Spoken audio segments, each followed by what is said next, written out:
Welcome one and all to episode 2 of the Retro Bitcast. I am your host, Rinakai, alongside my co-host, the Sega Master.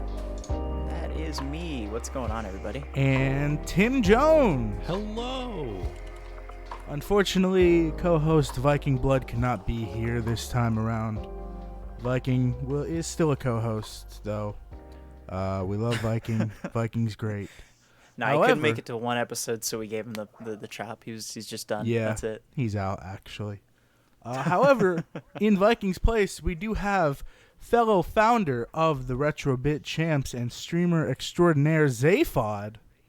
That is me. What's going on, everyone? And as well as from the Humane Society, Patrick and Austin. Hey, how's it going, guys? Thanks for having us. Hey, everyone, pleasure. Thank you guys so much for being here. Real cool to have you guys on. It's awesome, and you guys do lots of great work and stuff, and so we're super grateful to have you all on here. Yeah, absolutely. For those of you guys listening that are not aware yet, bunch of the Retrobit Champs will be taking part in a charity event going on Sega. It's going on December 10th through the 13th. December 10th through the 13th. We will be raising money for the Humane Society. So for those that may not know, what is the main mission statement for the Humane Society? Yeah, that's a great question. So, in a nutshell, the Humane Society of the United States, we are fighting for all animals. So we are a national and international organization with our affiliate, Humane Society International. We're taking on the big fights, both, like I said, locally and around the world, from rescue response. And when I say rescue response, I mean, we're talking about evacuating animals during hurricanes or natural disasters to large-scale neglect cases. We just had a case in Dixie County, Florida in February of this year, where across a 5-acre property, dogs were found in just horrible conditions, cramped in filthy hutches and campers, and no apparent access to food or water. So we have an incredible animal rescue team that really helps in terms of those situations where those animals can't really help themselves. We work not only on the ground, but we're working on legislation, too. We are working to protect wildlife from unnecessary killing or endangered rescues, and direct care programs to today's cruelties. Our education and our legislative policy work is preventing tomorrow's efforts, while today we're working to help those animals on the ground. So that's, I guess, us in a nutshell. Pat, is there anything else that you wanted to mention? No, I think that, honestly, that you somehow managed to cover so much work in as quick of a way as possible. So no, I got nothing else to add. We're on a time limit, right? Yeah, without being able to go into all the details, that covers it. And I mean, it's fantastic because you get to. We recently, here in my town, we recently had a Humane Society shelter open up, and we pretty much had no real good, I guess source is like the correct way to say that, like, of any sort of education in that kind of field of anything, or really any good shelters here for animals. So, that's now opened up, and I see we used to have a really bad stray problem here in my town, and now it's just gotten so much better because they've opened up there, and it's given a lot more people this place to go and actually adopt any of these pets, or at least have a place where strays can go and get better and not just be out on the streets. So that's awesome. Right. Yeah, absolutely. And that's a really good point that you're bringing up as well. So, and I'm sure we'll get into it a little bit later, but right on the offset, there is a bit of a distinction that we wanted to make too. So rather than running the local shelters that you're mentioning, which is incredible work, couldn't do it without them. The Humane Society of the United States really is looking at the root issue causes. We have the resources that we can really nip a lot of these huge cases in the bud where normally local shelters wouldn't necessarily be able to. So case in point, we just had our 17th dog meat farm closure in South Korea, thanks to our Humane Society International affiliate. Amazing. It was incredible. I don't know if you've heard of the story, but it is. We worked with a farmer who, in South Korea, dog meat farming is still a huge issue. Dog meat farming and cat meat farming, where it's pretty self-explanatory what we're talking about, but these dogs and cats are still used for human consumption, and that is an absolute no-go. That's a fight that we're trying to end very soon, one of our projects that we're working on. And so we just worked with a South Korean dog meat farmer who said, you know what, I'm done. I don't want to do this anymore. And we came out and we worked with him, and he said there's no future in dog meat at all. And so he closed his farm, and we didn't just come in there, we didn't swoop in and say, all right, all the dogs are gone, we're good. We work with him to transition out, and now he's actually doing vegetable root farming and still making a living. We didn't cut down his whole life and his living there. But then from there, because, we are not necessarily the local shelter, but we still needed help.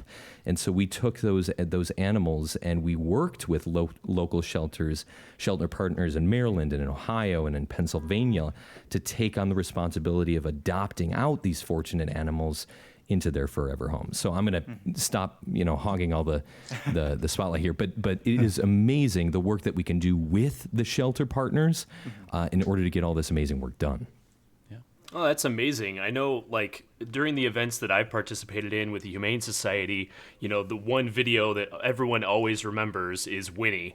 And seeing Winnie and her smiley little corgi butt walking around just being excited is, it's inspiring. And I know she was one of the ones who was, slated for that sort of fate. So that's just some incredible work that's happening, across the world.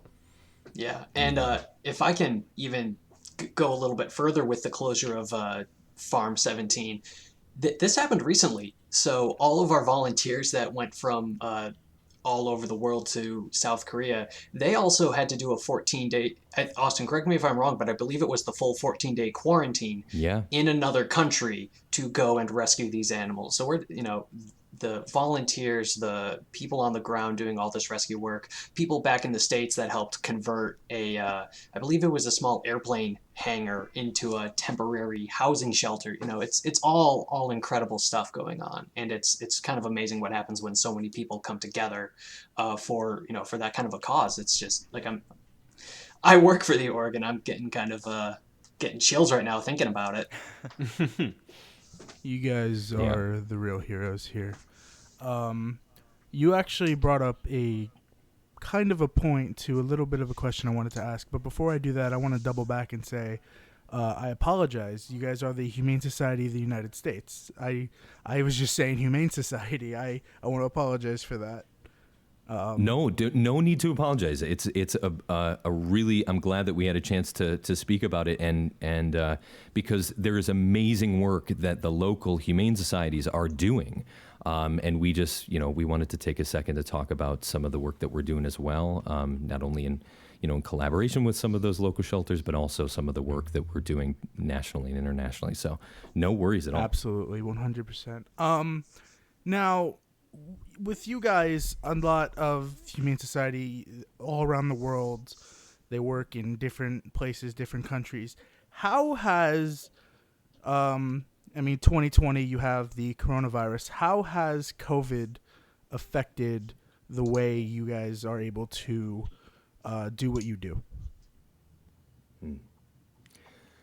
It's a really good question. Pat, I'll throw it over to you as well, because you just mentioned how internationally we had to the protocols are much more strict. Both nationally and internationally, our work has been affected by COVID-19. We have an amazing program called the Pets for Life program, which works with underserved communities in the area.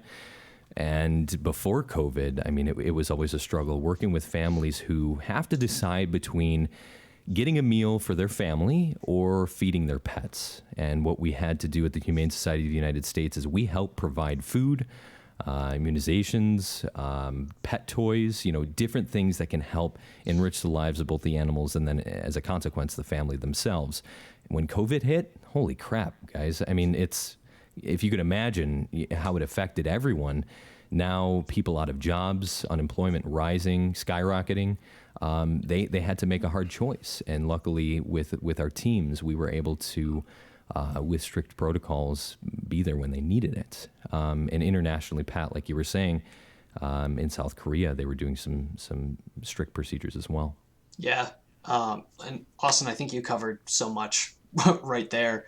But with COVID and everything, it's it seems like every other week there's a brand new challenge. And so I think we've also had some very unprecedented challenges.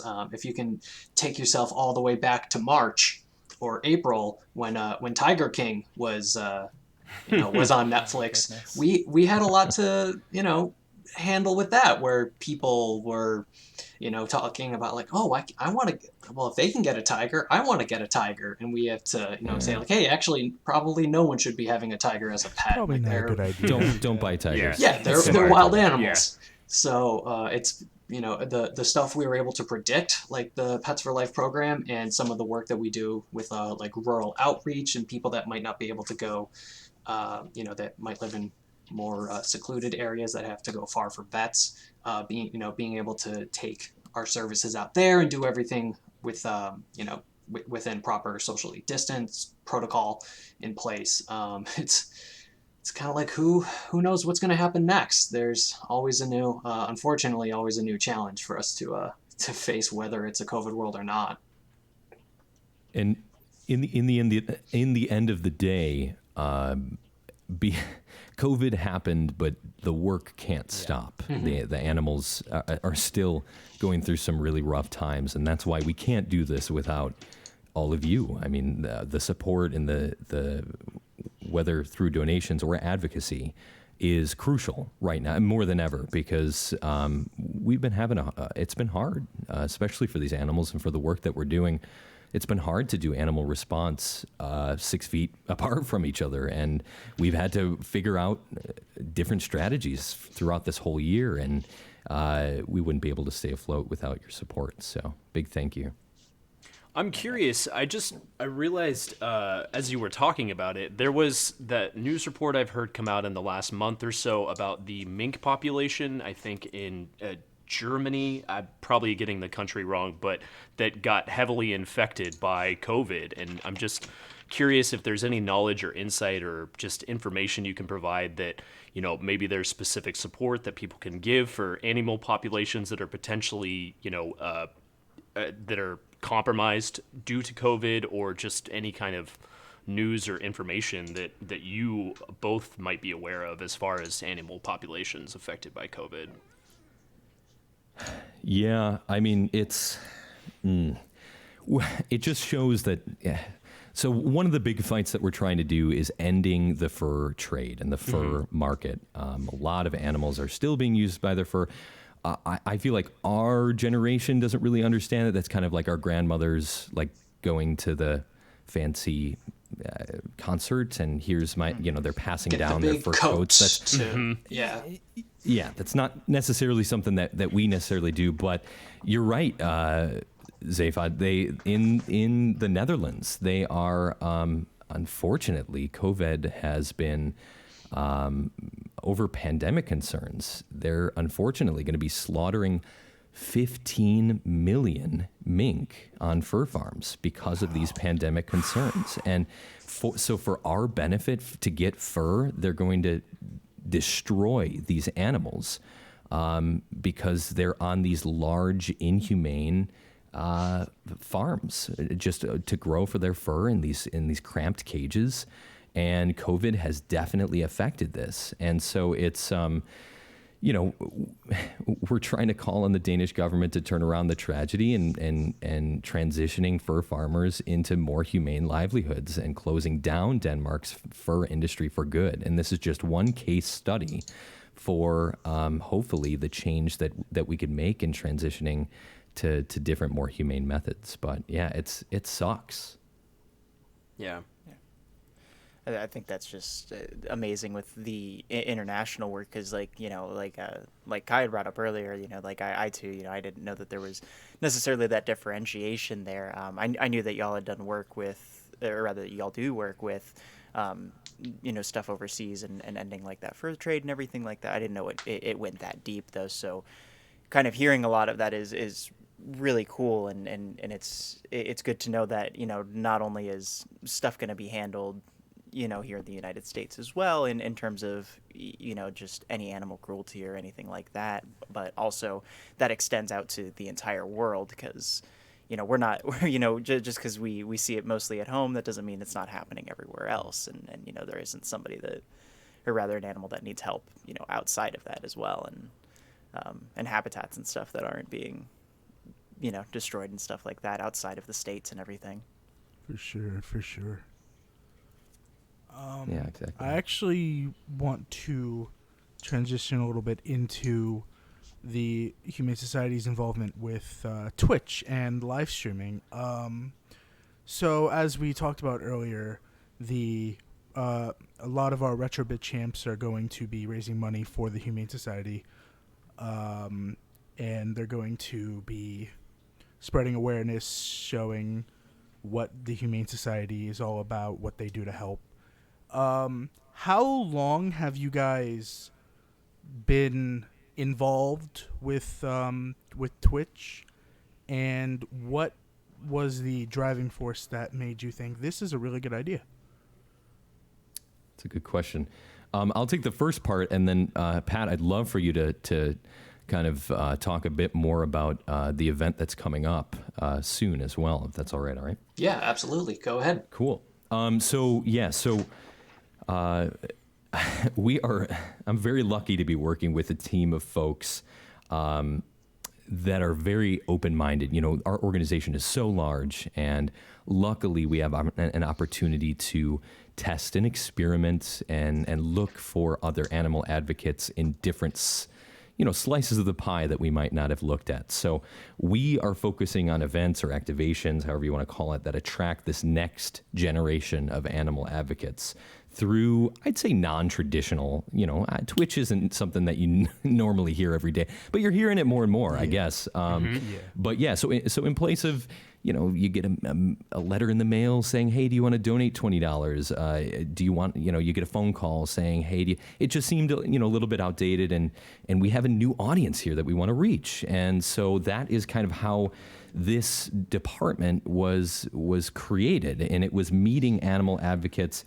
and influencers and community leaders to impact their audiences through these relationships that we're building. And it was different. We said, just give us a chance. And so our first chance, I guess, would be TwitchCon 2019. And we went, we were like, what is going to happen? We had no idea. We're like, what's going to go on? So we had no idea what the response we were going to do. We had a booth, and we were like in the middle of like OBS studios and all these different things. We're like, oh gosh, this is way overhead. But you know what? What was amazing and what was so validating is pretty much the responses were either one of two. It was, where the heck have you been, from all the people who have been coming to the conference, or how can I help? And we knew, we were like, we're in the right place. There are people that care about animals almost everywhere that you're going to go. And this was just the new, we wanted to meet you halfway. And we said, you do stuff really well. You are an influencer. You impact your community. And we know that you like animals, so why can't we collaborate together? So that's, I guess, how this came to be and why this has been so successful, because this community loves this work. They love their own animals, and they want to help more. And so there's so many that need help. So that's the long and short. TLDR, we love you guys. So, Pat, you want to talk about the event a little bit? Yeah, well, absolutely. So like Austin said, this started back in September, October 2019. We're coming up on our third event third big event. We've had some people do some streaming through our Tiltify, through the Tiltify platform and Twitch here and there, but this is our third big event. the December Dash event, which I believe Sega mentioned was going on from December 10th through the 13th, is a little bit different than the events we've done in the past. In the past, we've kind of had, here's your 2-week block streamers. Any funds that you raise during this time through the Tiltify page will help get you to receive certain incentives if you hit certain milestones outside of what you do on your own channel. Whereas this one we said, okay, we've done a couple of events already. What more do people want? Like people are loving the sweatshirts. They're loving the socks with cat paws on them, all this great stuff, these amazing water bottles. What else can we do? And so we looked at all of the feedback that we got from the event this past fall, or summer, fall, one of those times, August, I think. And people said, like, I love this, but I wanna meet more people. I want to interact with other streamers.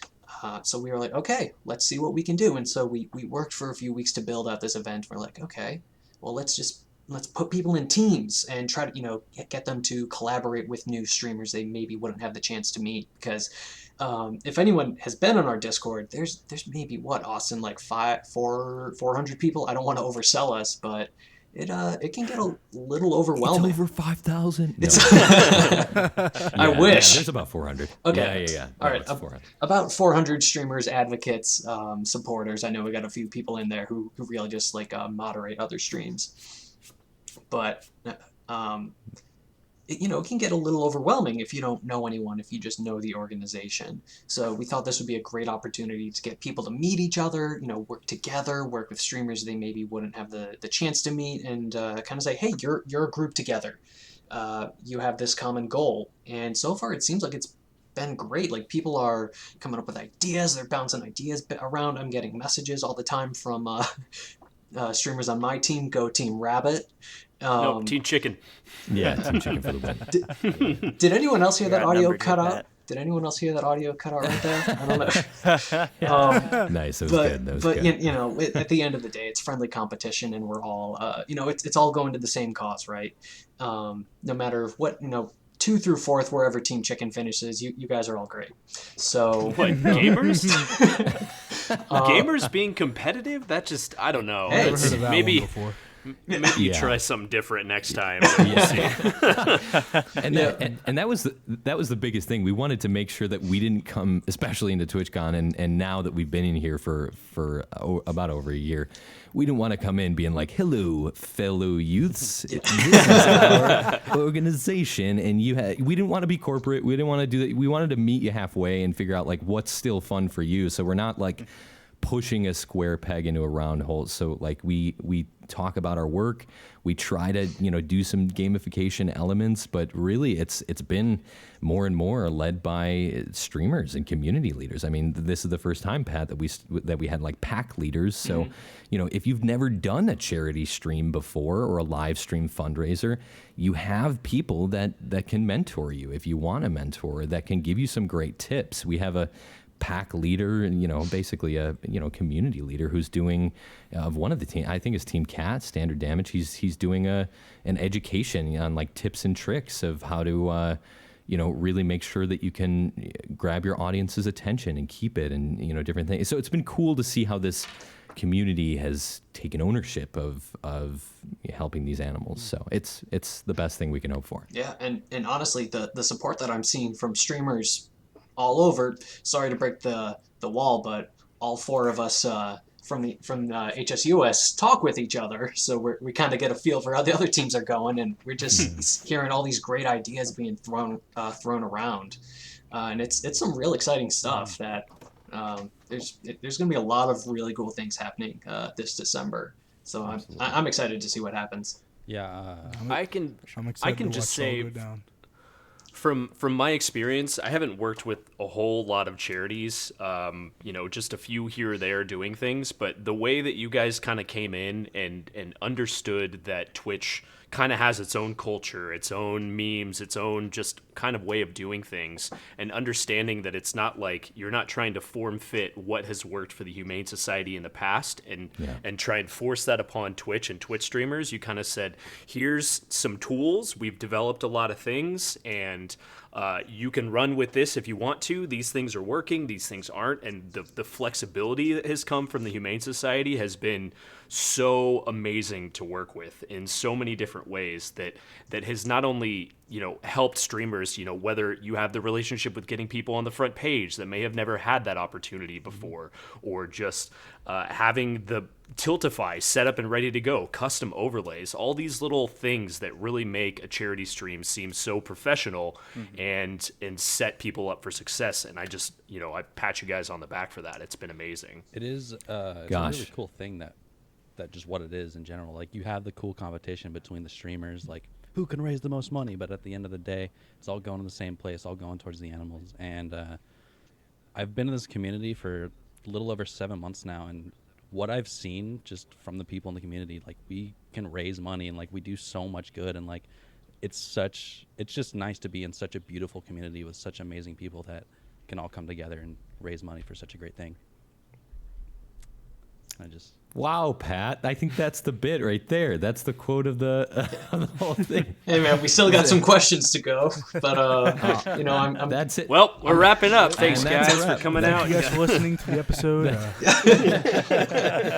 No, that's no, and we the biggest thing is we know that we were going to make a lot of missteps and mistakes, and we were hoping that the community would be able to help us when we tripped up, and that's happened, thank goodness, because we knew that we had to meet you halfway, and we had to be genuine with this, and we know what we do well, which is animal protection, animal welfare, but we want to get into a space that we believe in, and so that's this community, that's this influencer streamer community. So yeah, awesome to hear. And if I may turn it right back around on the whole community you have and all of the other communities that have been so supportive of this, is that y'all have been incredible to us as well. Like Austin was saying, we have a few missteps, but y'all are never like, well, you guys clearly don't know what you're doing. I'm never doing anything again for you. Leave the Discord, rip up my shirt, call that a day. No, y'all have come to us like maybe a direct message, be like, hey, didn't realize, you may not have realized this, but if you do things this way, it'll better meet the needs of this type of streamer. And we're like, oh, perfect. So it's definitely it's always a developing relationship that y'all come to us with things, we come to you, and it's its own community, really. Yeah. And just for sure being able to kind of just, like you're saying, just include really anybody, and this is like with that one common goal, like you were saying, is just wanting to help animals, and everything is just that no matter what community you're in, and no matter so long as you have that one goal, like, that's kind of where everything can start from there. And I think the Discords and the team thing is just, it's an awesome just evolution of everything with this, because being able to meet a lot of these streamers and getting to interact with a lot of these people that I just generally wouldn't have come across otherwise, is just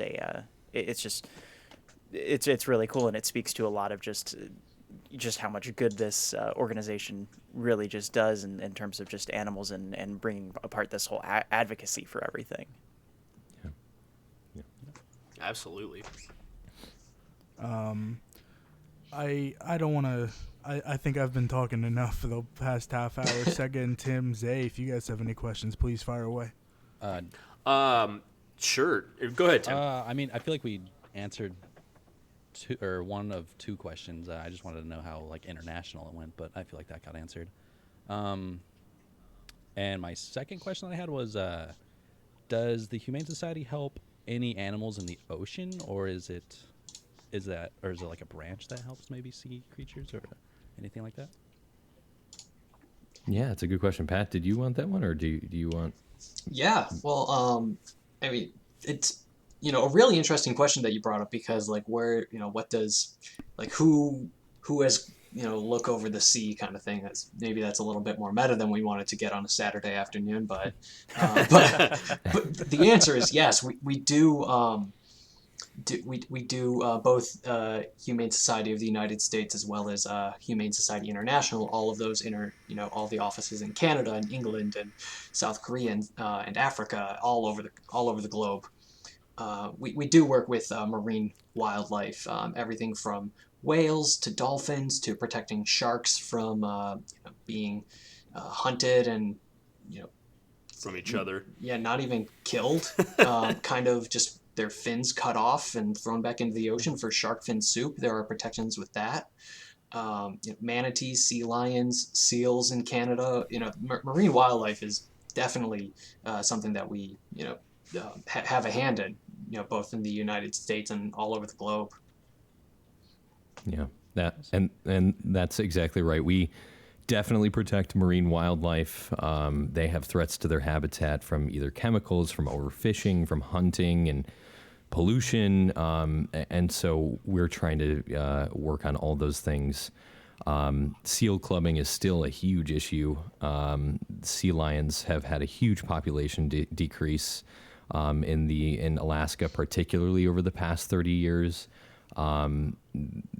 And like Pat was saying, I mean, it's pretty gross, but shark fin soup is still a delicacy in parts of the world. And so when they harvest those and the sharks and they throw them back, they have no way of actually swimming. So it's just a slow drowning that they have until they die. And so not to get too morbid, but there are some huge things that not only in our direct care, our teams can fight on the ground, but also, again, reiterating this root cause, we're trying to work with the National Marine Fisheries Service, and we're trying to pass laws in the Senate committees and different regulations to make sure that these root causes are solved, so that we can outlaw and make these things illegal in the future. Awesome. So to kind of piggyback off of that, it's very obvious that you both are knowledgeable about a wide variety of issues that are affecting animals across the world, whether it's the marine life that you just mentioned, and the animal meat farms, and just kind of general animal welfare. How is it that the Humane Society of the United States prioritizes some of those efforts and puts resources into something that is available without spreading yourselves too thin, trying to cause and solve every issue that affects animals out there in general? You are great question. Yeah. Internally, we've been working on that question too, but we have an incredible strategic executive committee that has narrowed, for the next 5 years, for the next 10 years, we are only focusing on really putting a lot of our efforts toward ending certain amount of fights in that time period. Mm-hmm. So really the big ones that we're focusing on are going fur-free. We want to end this. The animals need their fur coats more than we do, just simply like that. So we're working to do that.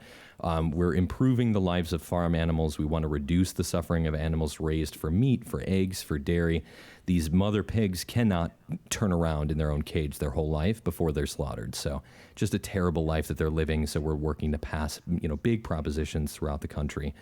The next one is stopping puppy mills. Puppy mills are these just inhumane, cruel, commercial-sized breeding operations where these dogs are not socialized. They are very sickly.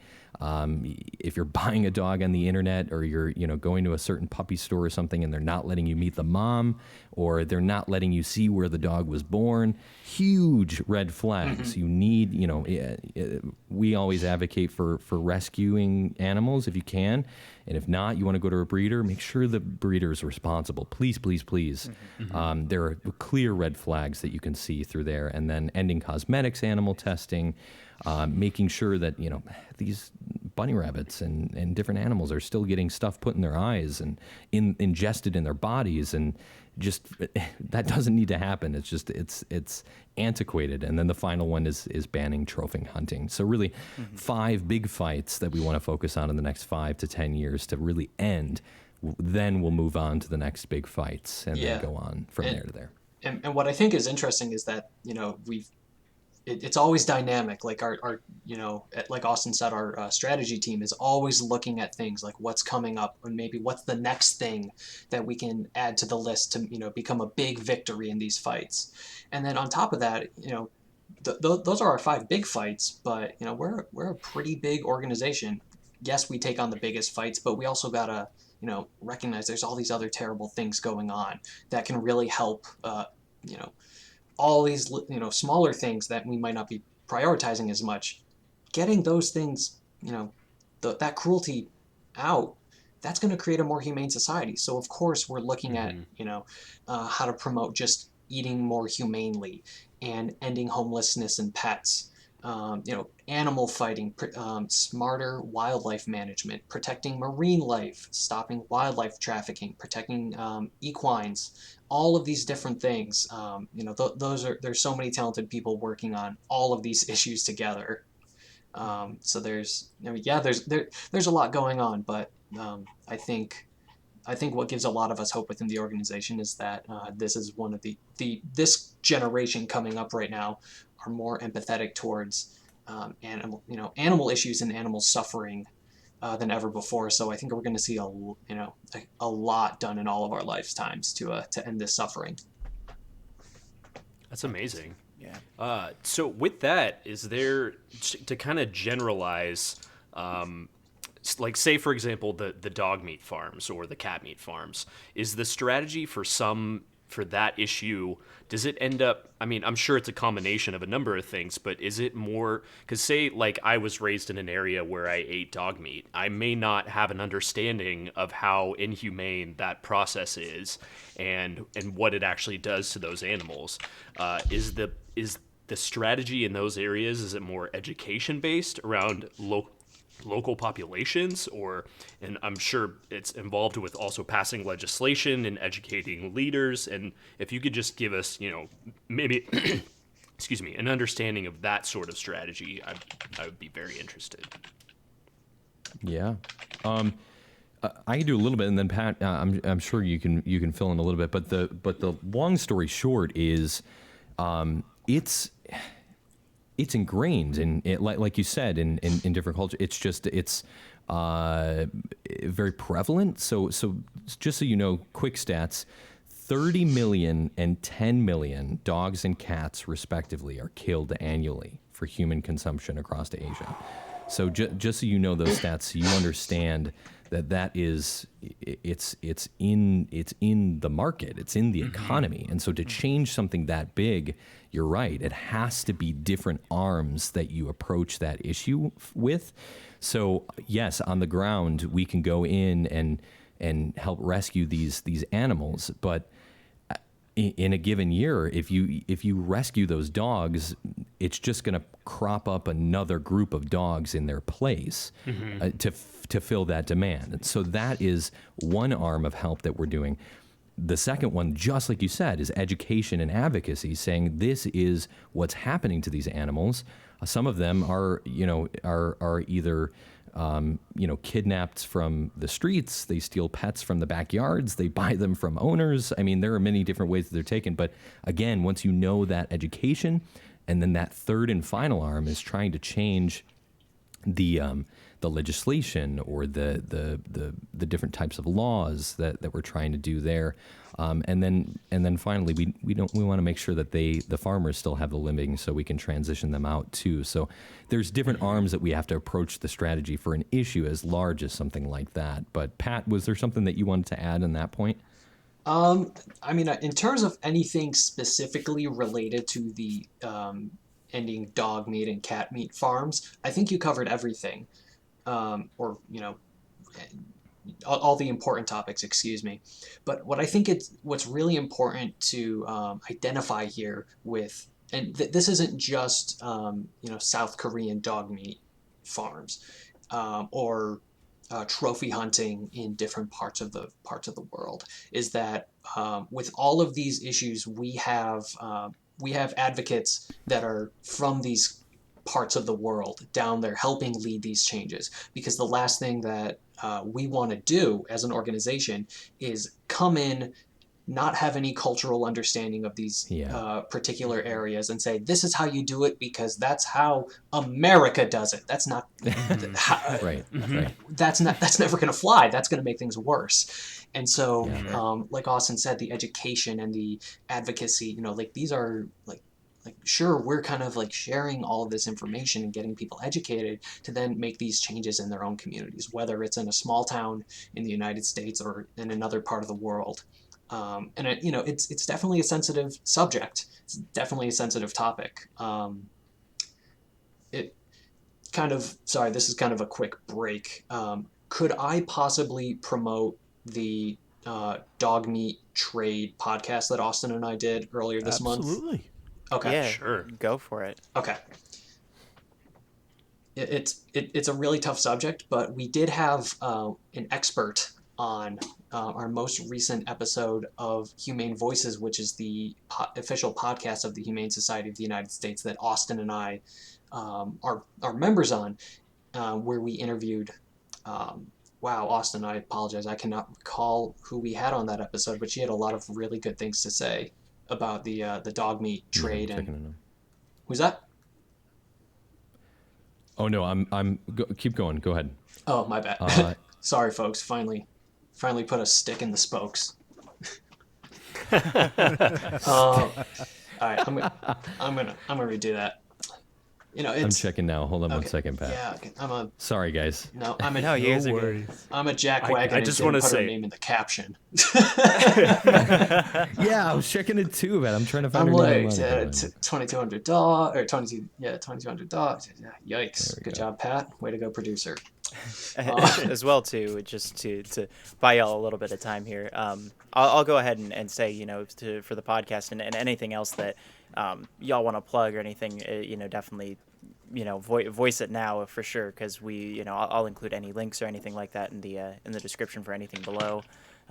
Be sure to check anything out, you know, for the Humane Society. You know, give them, you know, all the eyeballs possible, because it's, you know, they're doing amazing work. Obviously, from everything that they've said, they're doing something amazing. So, you know, definitely anything you can do more to educate yourself on anything here, for sure, you know, go ahead and just educate it. 100%. Yeah.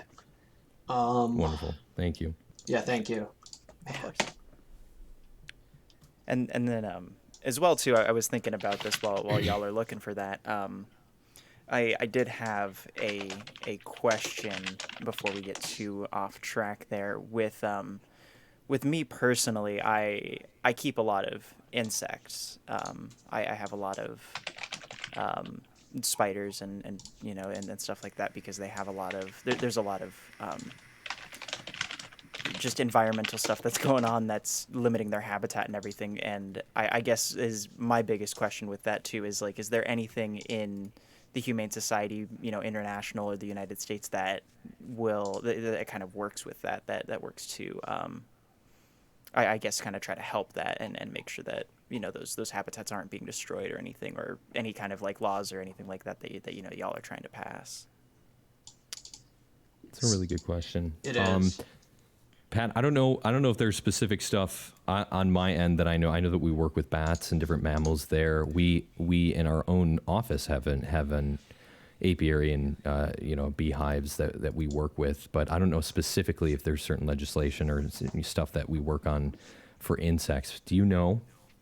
You see, we get this. I used to work on the donor magazine, All Animals, for the Humane Society of the United States, and we'd get this question about maybe like once every 6 months, and the answer is unfortunately we do not have any programs at this time, and I think it is because it's not really the type of animal that we are we have like the right expertise in. Sure. And there are so many other groups out there already doing a lot already with, you know, with habitat protection, things like that. That I think it's the type of situation where we say, hey, we're going to let other groups, you know, with their expertise handle that, and if they want to, you know, we want to have this kind of relationship where we help each other out when possible, we definitely can. Okay, for sure. Yeah, I mean, and I feel like a lot of what y'all do kind of just helps just in general the overall. So that's still I mean, of course, there's, like you said, definitely a bunch of groups doing it. I was just I wanted to make sure that I was fully educated if y'all were doing something. No, we appreciate that. Come into the expert group. Appreciate that. I'm curious, just I hate to keep dominating all the questions, but what drove both you, Austin, and Pat personally into working with the Humane Society? Is there kind of a, like, was it something you lucked into? Was it something you've been passionate about your whole life? If you could just give us a little piece on that. Good question.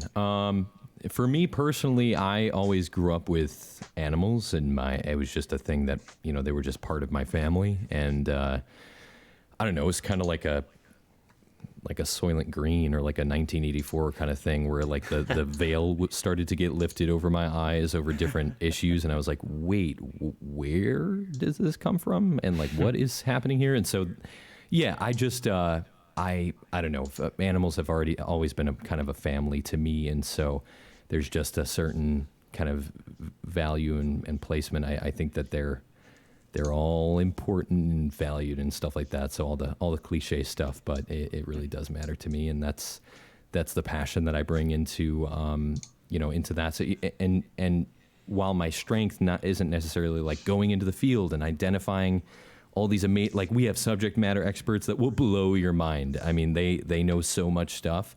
And my strength is more of like being a people person and talking with you all and chatting and having a good time. And so I wanted to take those strengths and my passion for animals and kind of find a way in this organization to do that. And luckily I hit the lottery with my job. So I can do that and find other people that find animals as their family and value them and work with them to kind of make this more humane society. So the Derek Zoolander of the Humane yes.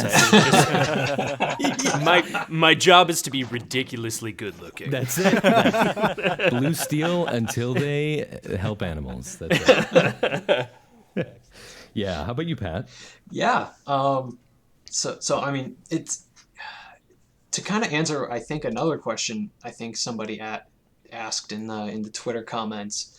I mean, one thing that for sure for me that like really brought me into the organization is that it's big. It's very big tent. I think what the success of the organization and the success of our advocates like yourselves on Twitch is that it's really difficult to find somebody that can say that they hate animals, right? Most common, you'll probably find somebody that says like, yeah, they're fine. I don't, they're just not for me. And so everyone either likes or loves animals. And so I fall definitely into the love category. Grew up with cats, grew up with a dog. I have a bunny here. I grew up in a very rural area, so I was always, like going down to the pond and finding toads to, watch and, see what they do in the pond. And, always leave, even as a kid, knew to like leave them there to let them be in their habitat. And oddly enough, my college roommate had an internship at the Humane Society of the United States, and I was hearing stories from him. I was like, wow, that place seems so cool. Like they get to do so many cool things.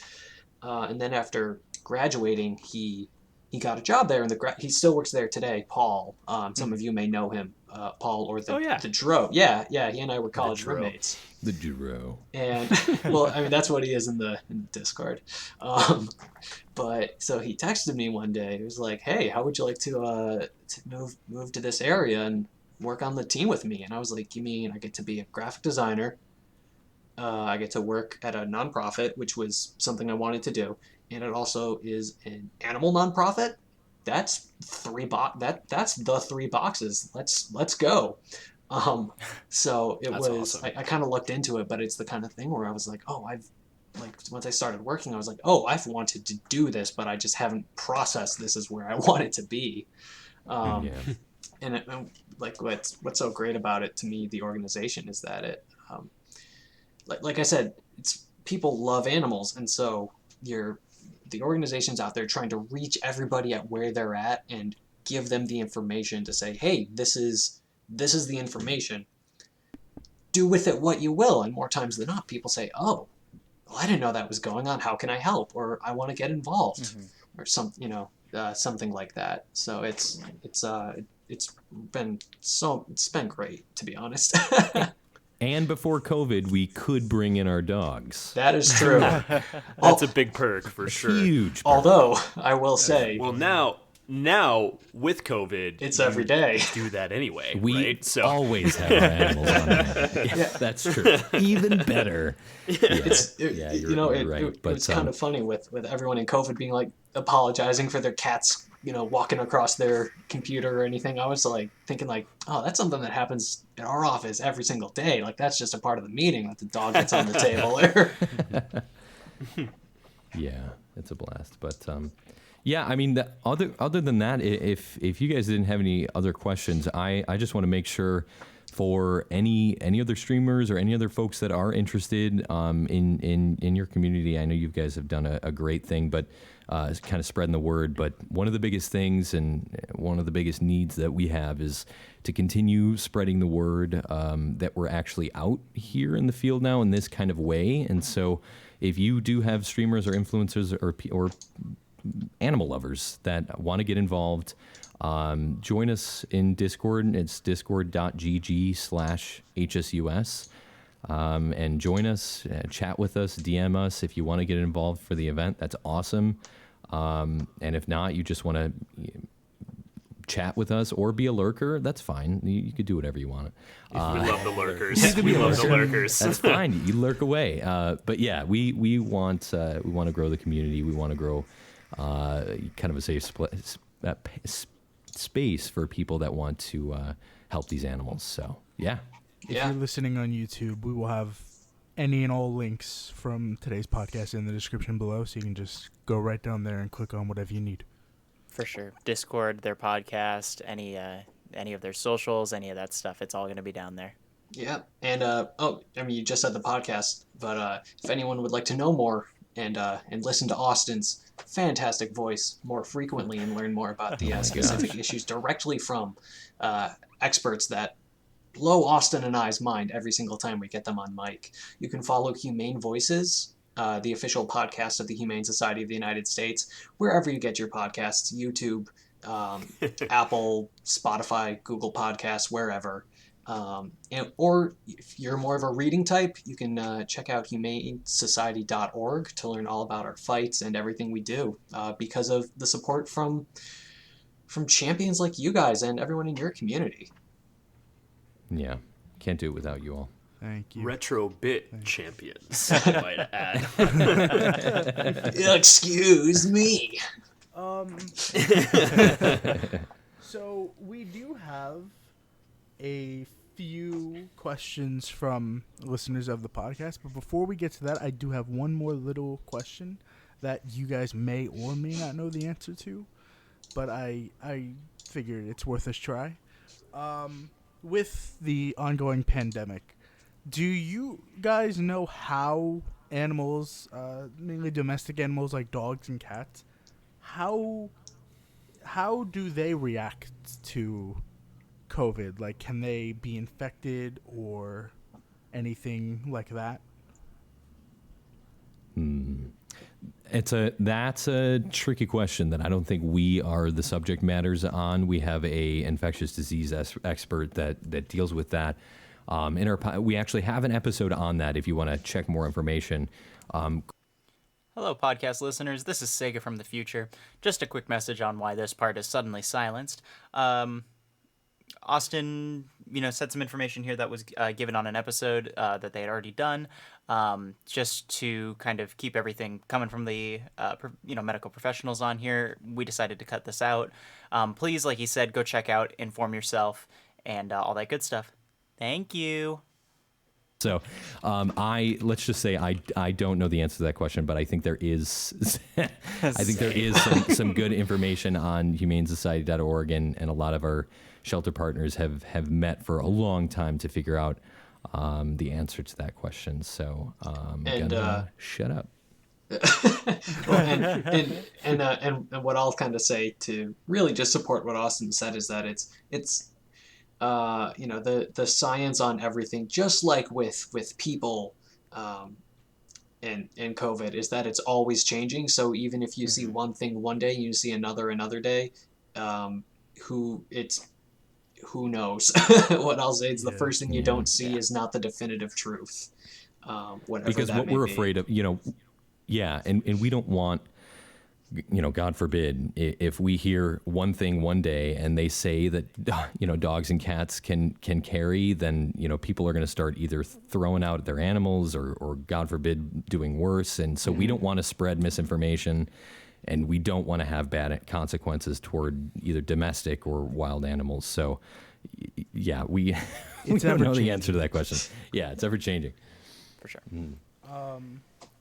So, Sega and Tim, do we want to go to the Twitter questions? Yeah, I can. I already have everything pulled up. I can move on here. One of them was already answered in terms of why they got involved, but I feel like this is a kind of good lead in from that as well as it's one of the community members and also a fellow Retrobit champ, Patrick Zelder Freak, asked how do you all deal with the emotions of seeing so many animals in sad circumstances? Pat, why don't you take that one? Sure. Yeah. I mean, part of my job is to look through all of the photos every single day as a member of the visuals and graphics team. First I will say, the photography that our team does, I get to work with our photographers very closely, unbelievably talented. They don't get enough credit for the amazing photos that they get, and our AP photographers and everyone. What I will say about the emotions of seeing sad animals in so many circumstances is that I always have to think about the context in which they're in. So let's say the puppy mill, a puppy mill rescue. And these dogs are in like their worst possible moments, right? Like you've all seen the sad videos or photos, social media. Our video team does amazing work as well. For me, it's always sad in a moment, but then I always have to think about, okay, this is our photographer on the rescue, and this is one of the last moments that they will ever be in that type of a situation where they're ever going to be there. And then honestly, a lot of the times when I'm looking up sad photos like that, I'm also looking up the after stories of there was beagles that were in, I believe, Michigan, that were being used for pesticide testing. And, just cutest beagles in the world in metal cages, cold laboratory cages. Just scared and terrifying and being mishandled.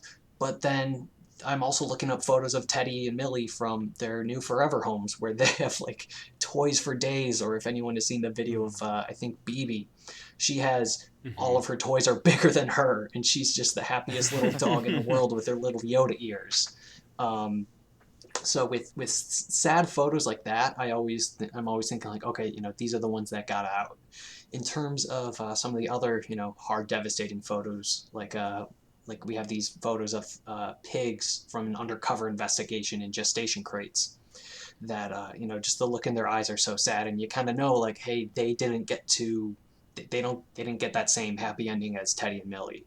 But, even in those moments, even if for some reason I'm, a little overwhelmed and I gotta maybe that's when I go answer emails or I check in on the Discord. But, I always got to check in like, okay, this is still happening. And so by finding this photo and sharing it, it's not for nothing. It's going to help other people and help these animals that are in similar situations down the road. So at least that's for me what I do with looking at all the emotional, all these really kind of a bummer photos to look at all the time, but it's you know that it's going to the greater good, so that's kind of how I get through it. And I mean, definitely putting it in perspective with, the fact that you're with, like you said, with the puppy mill photos and everything, it's, it's them at their lowest, but, that there's something better for them because that, that's them on the rescue and everything. I think that helps put that in a bit better of a perspective there, that, this isn't going to be, they're forever anymore, that, this is showing that that they're now going to have something better, in their future. Yeah. And at most points, it's either already happened or about to happen. Like, maybe if we get photo from a hurricane like the night before, and the photos are really bad from the rescue. But we know that like at those exact moments, as I'm going through all the photos that are getting sent to us, is that they're in a transport. They're going off to one of our shelter partners to get taken care of and go find a new forever home. Mm-hmm. Couldn't have said it better. That's it. Perfect. Well, then if we want to move on to the other question we got here, this comes from one of our community members, Kiyuti. She's asking, outside of funding, what is the biggest problem that y'all face as the Humane Society, whether international or United States? Oh, that's a good question. I can only speak for my department right now, because there's a lot of different things that we work with on a daily basis. I would say I would say the awareness right now. A lot of people know the Humane Society of the United States. I mean, I think that there's always a disconnect between the local shelters and the HSUS, and that's why we love going on these podcasts, so that we can talk through kind of the cool differences between the two. But I would say the biggest thing is really education and awareness about kind of the work that we're doing, and making sure that both nationally and internationally we can hopefully become the default resource for people who are looking to help animals. If you don't know where to, help your animal, or where to take your animal in a disaster, we have resources for you. If you need to know how to, if you have questions about what's happening with marine life, or what's happening with these big fights with animals, are animals still being tested on?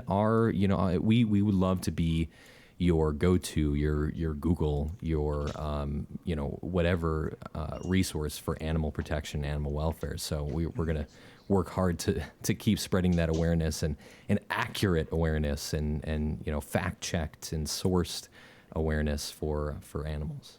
Or maybe what to do with a community cat that you're unsure what to do with. Yes. I was just gonna mention that. It just happened on my stream the other day. We have this cat who's kind of just been showing up around our house, and my wife really wants to keep it, which I am not in favor of, at least. And Pat happened to be watching the stream that time, and gave us a plethora of information on stream. Good. Which was amazing for not only our edification, but for anyone who might have been watching the stream at that time. We got to talk about what's the best approach to do with something in this neighborhood, and then sent a bunch of information afterward in the DMs, just so we were as educated as possible. And that's the kind of outreach that I think does wonders for people. Yes, and that is where the local shelter work is crucial. Mm-hmm. It's so important, and we collaborate on our level we have state directors in every single state of the United States, I believe, and of the United States. I'll have to fact check that one, but we work with and have knowledge of local shelters that that we can help with, and make sure that you have resources for. So that's so cool, Pat. Kudos. Pat yourself on the back. That's awesome. Yep. Hey, man. Give him a raise. Yeah, Austin, I'm going to have about 20 different Twitch receipts I'm going to have to send your way. That's I'm going to lose those accidentally. Yeah, sounds good. I think too what's fantastic about the Humane Society is specifically one of our fellow Retrobit champs, Light. When he did his most recent one, it really got me kind of, realizing that, hey, I have been kind of on the fence about, adopting or anything at this point, and, actually going out and adopting, another cat, because I've been wanting to for a while, and I was like, oh, okay, there's a new Humane Society, shelter here that, that I would be able to go to and everything. And with COVID, it makes it a little bit more difficult now, especially because you have to set appointments and stuff like that. So, but I was in the works of doing that, but then one of my coworkers texted me recently, and they found this kitten on a highway, in just awful condition, and they ended up kind of nursing her back to health a little bit, getting her, in just a better space so that she could, run around and actually like eat and go to the bathroom on her own and all that stuff, and just be clean. And they were like, do you want this cat? And I was like, okay, well, this is kind of a good, everything falls in line kind of good here, because I already was looking to adopt, and being able to provide this cat this home, it just seemed like the right thing to do. So, and also my cat gets along great with her, so they're like big brother and little sister. We'll connect you with our video team and put that character story up on our site.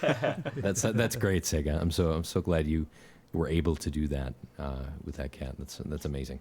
Awesome. She's a little monster, but she's a sweetheart. As all cats are, right? Yeah. For sure.